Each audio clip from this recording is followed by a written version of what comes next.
Bom bom bom bom bom bom bom bom bom bom bom bom bom bom bom bom. Ah, vodka. We should have ourselves a drink, eh?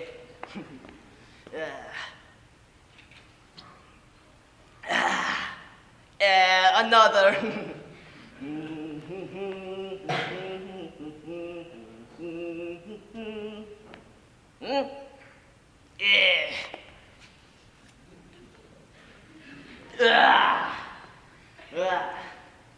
Sasha, I would like to borrow your currency.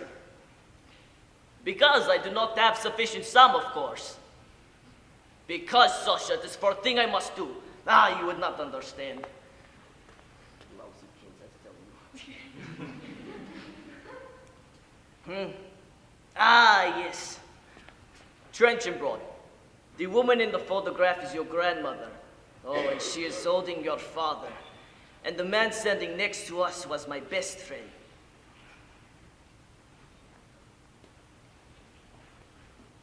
When Nazis stormed the Ukrainian town of Tranchenbrod, Alexander Petrov had to make a choice. It has been almost 50 years since he made that pivotal decision, but pain of its consequences are nearly impossible to stifle. In this conversation with his grandson, Alexander reminds us that choosing between the lesser of two evils is still evil. Everything is Illuminated by Jonathan Safran Foer. Herschel. He was not so social. Many people did not even know that he existed. But he was a poet. His loves were silly, you could say. His poems always about love. He was always in his room writing those things, and never with people. I used to tell him, what good is all that love doing there on paper? You should let love write on you for a change. But he was so stubborn. You know, everything I did because I thought it was the correct thing to do. Herschel. When your father was born, the three of us would make walks with the baby in the park. When Herschel had a problem, he would come to us. You know, he once asked if he could kiss your grandmother, because I am afraid, he said, that I will never kiss a woman. But I loved them both very much.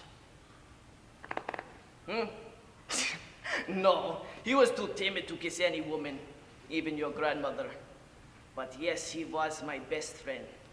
He would watch your father when your grandmother was ill. He would hold him in his arms and even call him son. He would even sing him lullabies.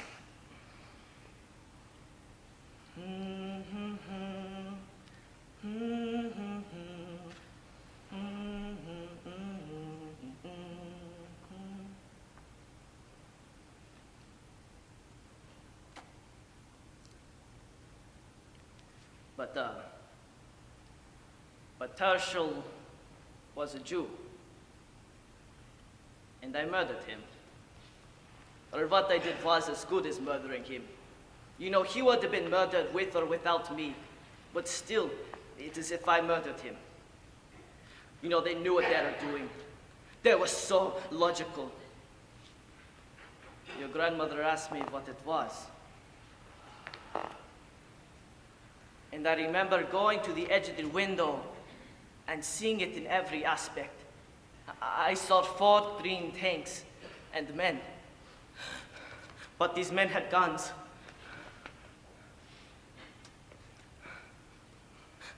The men punched on every door with their guns and demanded to investigate the house. The general with blonde hair put the microphone to his face and said, "Everyone will come to the synagogue with no omission."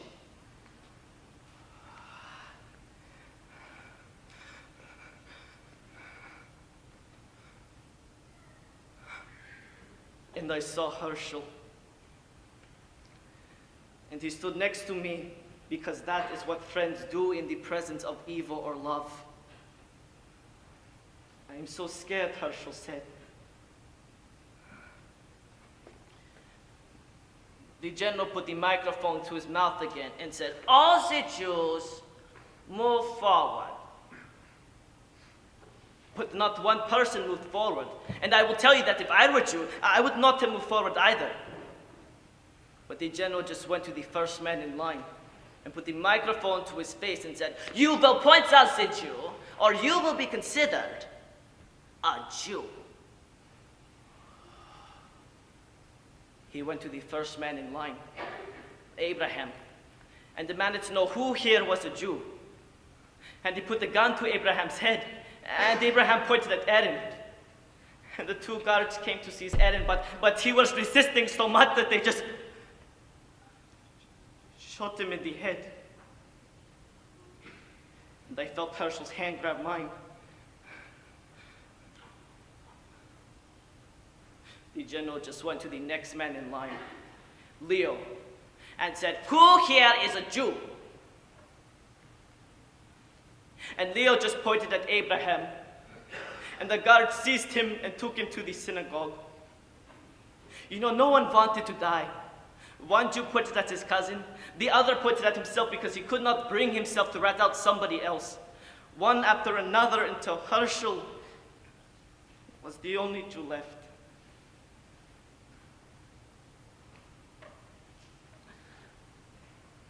The general went to men in line, whose name I do not know. But the man said all the Jews were in the synagogue.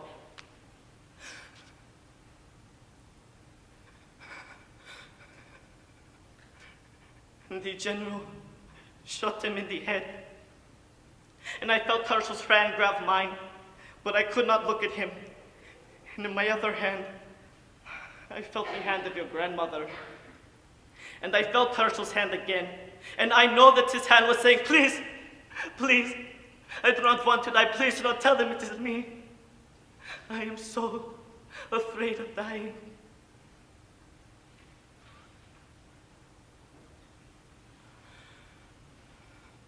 But then the general came over and asked me, and Herschel grabbed my hand with much strength.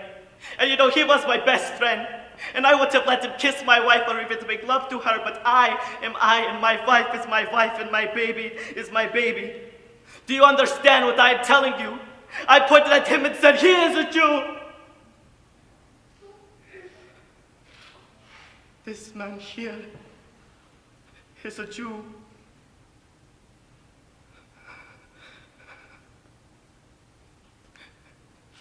The guard seized Herschel,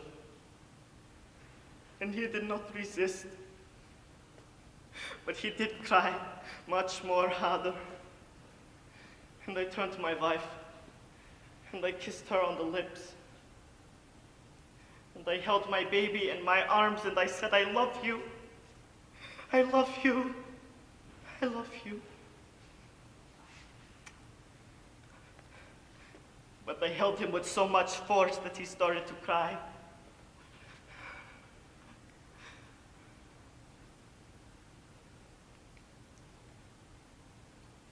The guards took Herschel to the synagogue with the rest of the crying Jews. And to see the black spark when the first match was lit by a young man, as he cast it on the branches that were pushed up against the synagogue.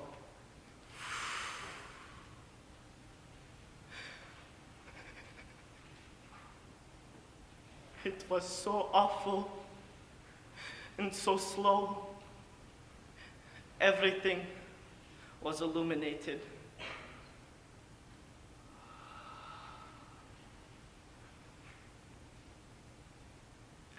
I thought about what I did many times.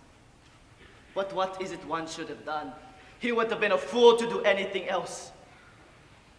But is it forgivable? I knew that I had to change who I was, to leave everything behind for your father, because a father is always responsible for his son, and I am not responsible for Herschel, but for my son.